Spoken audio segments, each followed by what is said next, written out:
Muy buenos días, sean todos bienvenidos una vez más a esta su casa, familia en Cristo. Estamos desde la localidad de Fontibón, en la ciudad de Bogotá, y es un placer venir nuevamente a exponer la palabra de Dios.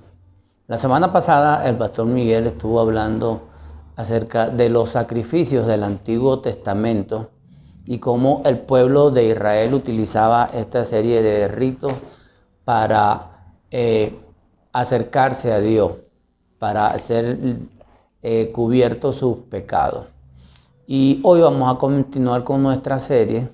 El pastor Miguel decía que estos no eran perfectos, estos sacrificios. Por esa razón tenían que hacerse continuamente. Sin embargo, hoy vamos a mostrar cuál era el propósito de esos sacrificios. Y el propósito justamente era llevarnos, o eran una sombra del sacrificio perfecto de Jesucristo. De manera que hoy tenemos como objetivo mostrar, por un lado, que estos sacrificios apuntaban al de Cristo, y por otro lado, que este sacrificio de nuestro Señor Jesucristo es suficiente para perdonar nuestros pecados porque es perfecto. Así que voy a pedirle que por favor leamos, vamos a seguir en el libro de Hebreos, capítulo 9, versículos 11 al 14. Dice la palabra de Dios así: pero estando ya presente Cristo, sumo sacerdote de los bienes venideros, por el más amplio y más perfecto tabernáculo, no hecho de mano, es decir, no de esta creación, y no por sangre de machos cabríos ni de becerro, sino por su propia sangre entró una vez para siempre en el lugar santísimo, habiendo obtenido eterna redención. Porque si la sangre de los toros y de los machos cabríos y las cenizas de la becerra rociadas a los inmundos santifican para la purificación de la carne, cuánto más la sangre de Cristo, el cual mediante el Espíritu Eterno se ofreció a sí mismo sin mancha a Dios, limpiará vuestras conciencias de obras muertas para que sirváis al Dios vivo. Entonces ahí tenemos justamente lo que hablábamos hace un momento, que los sacrificios del Antiguo Testamento eran una sombra de lo que era el sacrificio de nuestro Señor Jesucristo. Por eso comienza el autor en el versículo 11 diciendo: pero estando ya presente Cristo. En el Antiguo Testamento, aunque Cristo existía desde la eternidad y hasta la eternidad, no se había manifestado como la persona de Cristo, como ese Cordero Pascual de Dios que quita el pecado del mundo.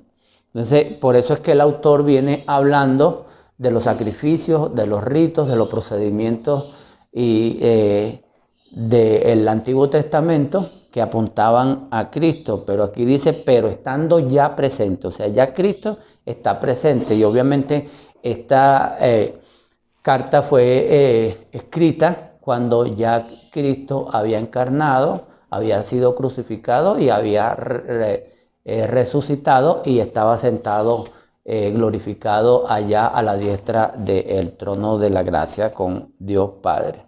Entonces dice, sumo sacerdote de los bienes venideros. Aquí hay manuscritos que dicen bienes venideros y otros bienes por venir. Obviamente, en la mentalidad judía del pueblo hebreo, ellos esperaban un Mesías y todavía lo estaban esperando y todavía lo esperan. Entonces apuntaba a los bienes venideros, pero para nosotros y para los creyentes que está dirigida esta epístola, ya había llegado. Con la llegada de la encarnación de nuestro Señor Jesucristo, entonces ya los bienes habían llegado y justamente era la salvación que por gracia iba a ofrecer nuestro Señor Jesucristo. Y entonces aquí vemos, ya aquí hay un contraste y una comparación de los ritos del Antiguo Testamento con el sacrificio de nuestro Señor Jesucristo. Por ahí dice, por el más amplio y más perfecto tabernáculo, no hecho de manos, es decir, no de esta creación. Entonces ahí vemos la perfección del sacrificio de nuestro Señor Jesucristo, la suficiencia y la superioridad con respecto a los ritos del Antiguo Testamento. Dice aquí por el más amplio y más perfecto tabernáculo. Obviamente el Dios le había dado a Moisés las direcciones para que construyera el tabernáculo donde él se iba a manifestar al pueblo de Israel. Y era un tabernáculo hecho, a pesar de que fue diseñado por Dios, fue hecho por manos de hombre. Ahora, el tabernáculo donde ministra nuestro Señor Jesucristo no es de esta tierra, no es hecho de mano de hombre y es celestial, está en los cielos. Y por eso es que dice, no hecho de manos de hombre. Y al final del versículo lo especifica, que dice, no es de esta creación. El Señor Jesucristo, a pesar de que se entregó por amor a la creación, a la humanidad, está ministrando allá en los cielos. Entonces, esa es una de las razones por la cual el sacrificio de él es perfecto y es superior a los sacrificios levíticos del Antiguo Testamento. En el versículo 12, continúa diciendo, y no por sangre de machos cabríos ni de becerros, dice aquí. Recordemos que en el día de la expiación, una vez al año, el sumo sacerdote tenía que sacrificar primeramente un becerro por sus pecados y los de su casa para hacer expiación por él mismo. Y luego, hecho esto, estando él santificado, podía ofrecer en el altar el sacrificio del macho cabrío, que era por el pecado de toda la congregación del pueblo de Israel. Y obviamente aquí está en plural porque se hicieron muchas veces. Eso da una idea de que no eran perfectos, porque tenían que ofrecerse vez tras vez por los pecados, tanto del sumo sacerdote, que no era perfecto, como los del pueblo de Israel. Dice, entonces, por ahí dice, no por la sangre de estos animales, que no tenían ningún poder, sino por su propia sangre, entró una vez para siempre en el lugar santísimo, habiendo obtenido eterna redención. Entonces vemos que por su propia sangre, no fue que el Señor Jesucristo llevó su sangre en un tazón y lo roció, no, sino que el sacrificio perfecto era su propia persona y su sangre fue derramada. Entonces dice que entró una vez para siempre en el lugar santísimo. Recordemos que según los sacrificios levíticos, solamente el sumo sacerdote y una vez al año podía entrar al lugar santísimo. Nadie más podía entrar. Y si no había confesado todos sus pecados, era realmente duro para él porque iba a morir. Por eso lo amarraban con unas campanitas para saber que él estaba vivo. Si tenía algún pecado oculto, moría. Pero vino Jesucristo y entonces nos dio la entrada al lugar santísimo. Recordemos que los evangelios relatan que cuando él cumplió su obra redentora en la cruz, el velo del templo se rasgó de arriba a abajo, dando entonces a entender que teníamos libre acceso a Dios ahora porque tenemos un mediador allá en los cielos. Entonces, por eso dice que entró una vez para siempre en el lugar santísimo, habiendo obtenido eterna redención. Realmente el sacrificio y la obra de Jesucristo tenían un propósito, y ese propósito es darnos a nosotros la eterna redención. La redención, si leemos en el Antiguo y el Nuevo Testamento, se refiere al pago por un rescate de una persona que estaba bajo el yugo o esclavizada por otra. En el libro de Ruth, en el capítulo 4, y ustedes en su casa pueden leerlo más tarde, me gusta la historia de Booz y de Ruth, cuando él redimió a Ruth. Y más o menos ahí dice cómo es quien tenía que hacer la redención o el pago o el rescate, como quieran llamarlo, era uno de los familiares más cercanos a la persona que se iba a redimir. Y por eso nosotros somos familia de Dios, somos familia de Cristo. Cristo pagó por nosotros porque Él es nuestro, por así decirlo, nuestro hermano mayor. Él es el primogénito de los hijos de Dios, aunque nosotros somos adoptados. Entonces vemos que Cristo pagó ese precio, un precio muy alto, su propia vida para darnos eterna redención. O sea, que vamos a estar en la eternidad al lado de Dios. Entonces vemos allí que justamente ahí vemos otra característica de la perfección y la suficiencia del sacrificio de nuestro Señor Jesucristo por encima de los sacrificios del Antiguo Testamento. Dice que aquí que se entregó una vez para siempre. Y si vemos a lo largo del libro de Hebreos, justamente ese es el énfasis, la suficiencia de Cristo y que hizo su obra de una vez para siempre, no es repetitivo. Y eso nos indica la perfección. Si vemos en el capítulo 7, versículo 27, dice así, que no tiene necesidad cada día como aquellos sumos sacerdotes de ofrecer primero sacrificios por sus propios pecados y luego por los del pueblo. Eso era lo que hacían vez tras vez, año tras año, los sumos sacerdotes. Y dice al final del versículo, porque esto lo hizo una vez para siempre, ofreciéndose a sí mismo. Entonces, una vez para siempre. En el capítulo 9, en el verso 28, dice, así también Cristo fue ofrecido una sola vez para llevar los pecados de muchos y aparecerá por segunda vez sin relación con el pecado para salvar a los que le esperan. En el capítulo siguiente, en el 10, versículo 10, dice, en esa voluntad somos santificados mediante la ofrenda del cuerpo de Cristo hecha una vez para siempre. Entonces ya el Señor Jesucristo no va a venir a ofrecerse otra vez por nuestros pecados. La Biblia es clara cuando nos dice que el Señor Jesucristo en su segunda venida va a venir es para juicio. Así que debemos buscarlo mientras puede ser hallado, como dice la palabra de Dios, porque Él se sacrificó de una vez para siempre. Y ahí vemos la perfección de su sacrificio. El verso 13 dice, porque si la sangre de los toros y de los machos cabríos y las cenizas de la becerra rociadas a los inmundos santifican para la purificación de la carne, aquí vemos entonces justamente cuál era el propósito de los sacrificios levíticos del Antiguo Testamento. Entonces aquí dicen, justamente el autor afirma que la sangre de los toros y de los machos y cabríos y las cenizas de las becerras rociadas a los inmundos los santificaban para la purificación de la carne. Es interesante esto que dice de la purificación de la carne, porque justamente eso era un defecto que tenían los sacrificios del Antiguo Testamento. Purificaban la carne, cubrían el pecado ante Dios.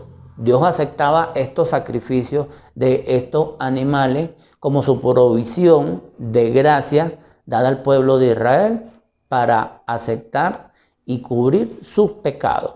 Pero obviamente de la conciencia de las personas no eran quitados sus pecados, porque no tenían poder la sangre de esos machos cabríos. Por eso que en Levítico 17 vemos que Dios le dice al pueblo de Israel que porque la vida de la carne en la sangre está y yo se la he dado para expiación por vuestra alma, y la misma sangre hará expiación de la persona. Entonces vemos que había que haber un derramamiento de sangre para perdonar esos pecados, para cubrir esos pecados. Y era, como vemos que era vez tras vez, no era permanente. Todo lo contrario del sacrificio y la sangre de nuestro Señor Jesucristo, que sí es permanente. Entonces vemos allí otra característica del sacrificio perfecto de nuestro Señor Jesucristo. Es interesante ver que las cenizas de la becerra eran rociadas. Eso era un tipo para lo que venía, porque realmente no tenían el poder para quitar los pecados. Y vemos que se hacen muchas veces en estos tiempos. Vemos que hablan de algunas iglesias hablan de la agua bendita, como que para quitar los pecados. No solamente la sangre de Cristo tiene el poder y es suficiente para limpiarnos de toda nuestra maldad. Como En efecto, dice el apóstol Juan en su primera epístola, capítulo 1, verso 7, él dice que la sangre de Cristo nos limpia de todo pecado. Y 2 versículos más adelante, en el versículo 9, dice que si confesamos nuestro pecado, Él es fiel y justo para perdonarnos y limpiarnos de toda maldad. Entonces, vemos allí otro contraste y otra suficiencia y otra perfección del sacrificio de Cristo. Mientras los sacrificios del Antiguo Testamento cubrían el pecado, el sacrificio de nuestro Señor Jesucristo quita el pecado cuando lo confesamos. Entonces, y continúa entonces diciendo, cuánto más la sangre de Cristo, el cual mediante el Espíritu Eterno se ofreció a sí mismo sin mancha a Dios, limpiará vuestras conciencias de obras muertas para que sirváis al Dios vivo. Entonces, si Dios aceptó en el pasado los sacrificios de los machos cabríos y de los becerros para perdonar los pecados, para cubrir los pecados, para hacerlos justos delante de Él, para que se pudieran acercar a Él y tuvieran esa comunión. Entonces aquí hace el énfasis. Si esa sangre que no tenía el poder para limpiar las conciencias, entonces Él los aceptaba, cuanto más la sangre de su Hijo unigénito, que puede entonces, mediante el cual se ofreció a sí mismo sin mancha a Dios. Ahí vemos otra suficiencia y otra perfección del sacrificio de nuestro Señor Jesucristo. Se ofreció voluntariamente, se ofreció. No fue que lo llevaron como llevaban a los animales, sino Él mismo se ofreció para ser ese cordero sin mancha. Y eso lo dice muy bien el apóstol Juan en su evangelio, en el capítulo 10, versículos 17 al 18, dice la palabra de Dios así. Por eso me llama el Padre, porque yo pongo mi vida para volverla a tomar. Nadie me la quita, sino que yo de mí mismo la pongo. Tengo poder para ponerla y tengo poder para volverla a tomar. Este mandamiento recibí de mi Padre. Entonces el sacrificio no fueron los judíos que lo llevaron, los romanos que lo llevaron, no, fue voluntariamente. Ya este sacrificio desde antes de la creación del mundo ya estaba en la mente infinita de Dios. Entonces, voluntario. Esa es otra característica y otra perfección del sacrificio de nuestro Señor Jesucristo, que fue de forma voluntaria. Y continúa entonces el autor diciendo, ve, un cordero sin mancha. O sea, no podía, para salvar a la humanidad, para perdonar a la humanidad, tenía que sacrificarse un hombre.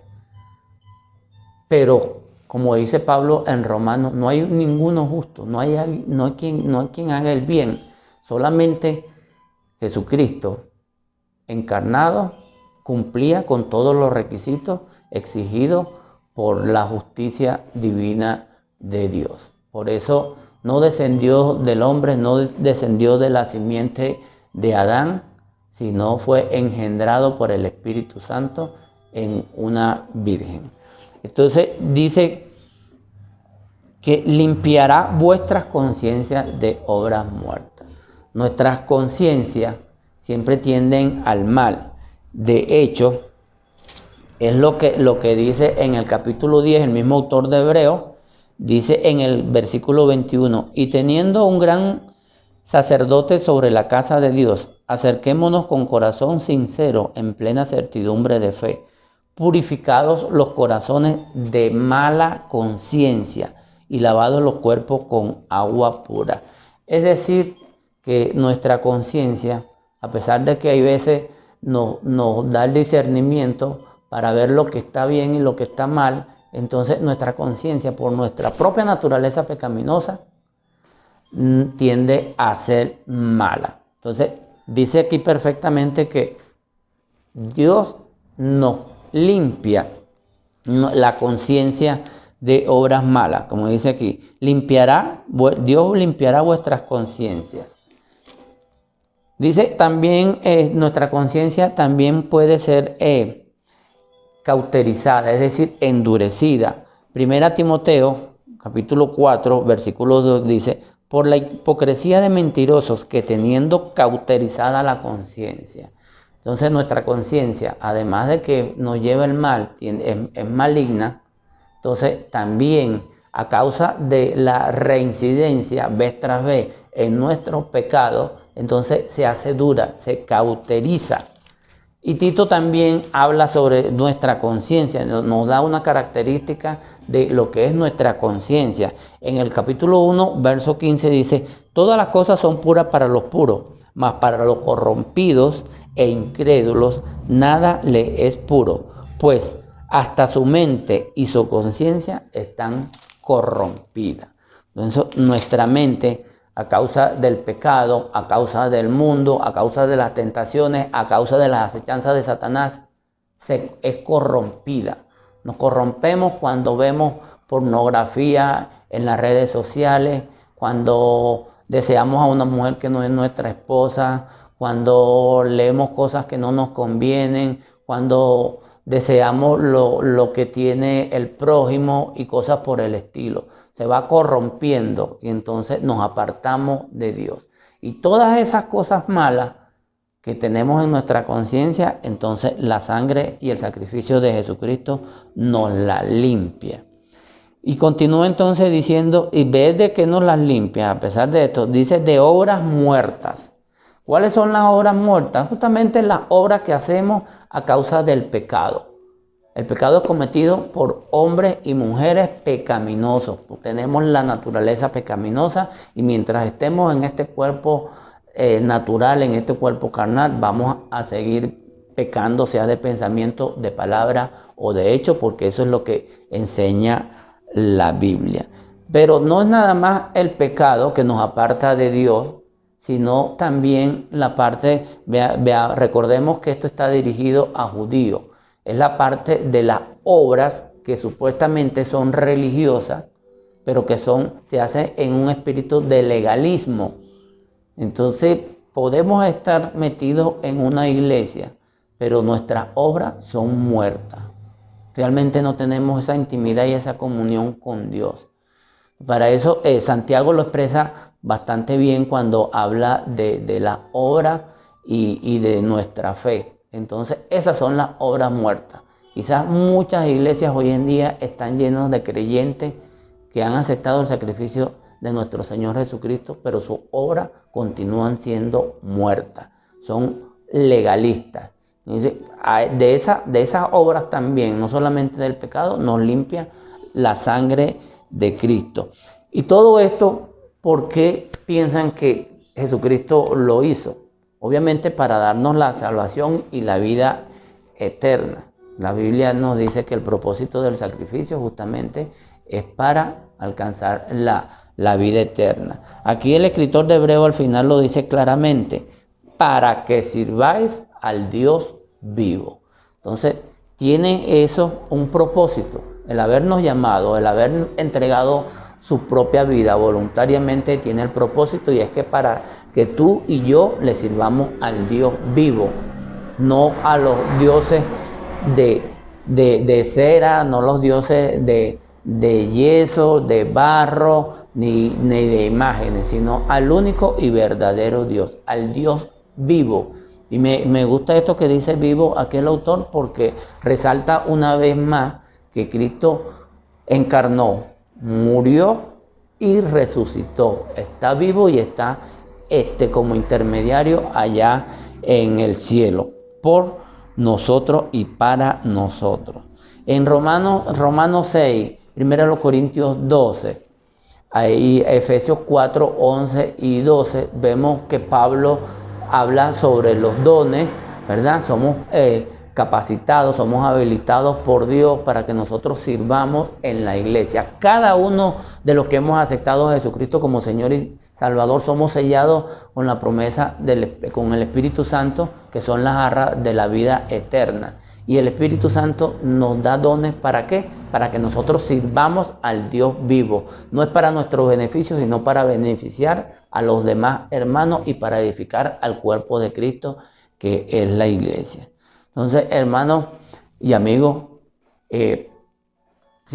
vamos a resumir entonces podemos decir que el sacrificio de Jesucristo es suficiente para limpiar nuestras conciencias de pecado y de maldad. El sacrificio de nuestro Señor Jesucristo es suficiente para tener nuevamente comunión con Dios Padre. Y fue perfecto. Fue perfecto porque fue de forma voluntaria. Jesucristo no fue obligado a entregar su vida. Él, como dice Juan en el capítulo 10 de su Evangelio, entregó su propia vida. Tenía el poder para hacerlo y tiene el poder para volverla a tomar. Pero también es perfecto porque es racional, ¿verdad? Jesucristo sabía cuál era el propósito de su sacrificio. Dios siempre hace las cosas con un propósito. Entonces, los animales que eran sacrificados en el Antiguo Testamento los llevaban allí.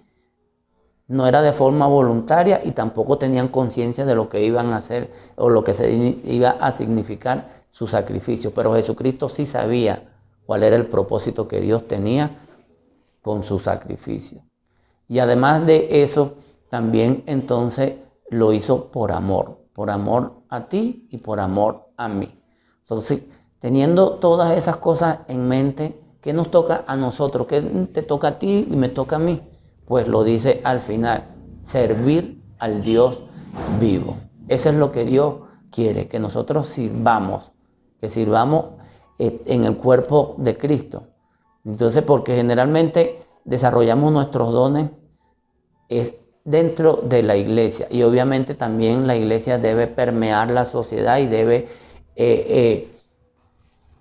arrojar luz donde hay tantas tinieblas. Nosotros debemos ser esos estandartes que van a alumbrar en medio de este mundo que está tan corrompido, en medio de estas conciencias que cada día se apartan más y más de Dios. Entonces, busquemos a Dios realmente de corazón. Si lo aceptamos como Señor y Salvador, tenemos un compromiso con Él, que es que vivir de acuerdo a sus mandamientos, a sus estatutos y a sus decretos. Pero no solamente quedarnos con eso, sino ir más allá.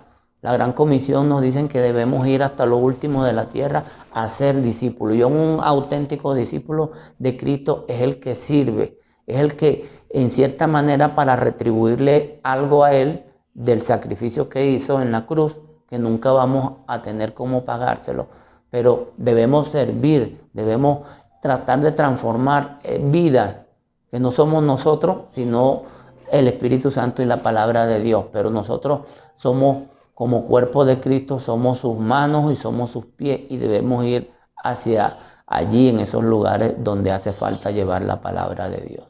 Que el Señor nos acompañe como Él prometió y sus promesas se cumplen, que esté con nosotros todos los días hasta el fin del mundo.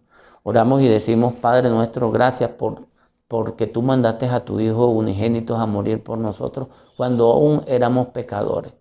Te queremos dar gracias y hoy reconocemos que solamente tú pudiste hacer algo, porque tú realmente nos amas, porque entregaste a tu Hijo por nosotros. Gracias, Señor, por ese sacrificio. Te pedimos que nos perdones cuando te hemos fallado y te pedimos que cada día el Espíritu Santo sea nuestra guía y para que así podamos hablar con de nuevo tu palabra y podamos ayudar en la obra que tú iniciaste, Padre amado, desde la eternidad y para la eternidad. Hacemos este ruego con acciones de gracia en el dulce nombre de nuestro Señor y Salvador Jesucristo. Amén y amén. Bendiciones, hermanos, y nos vemos la próxima semana.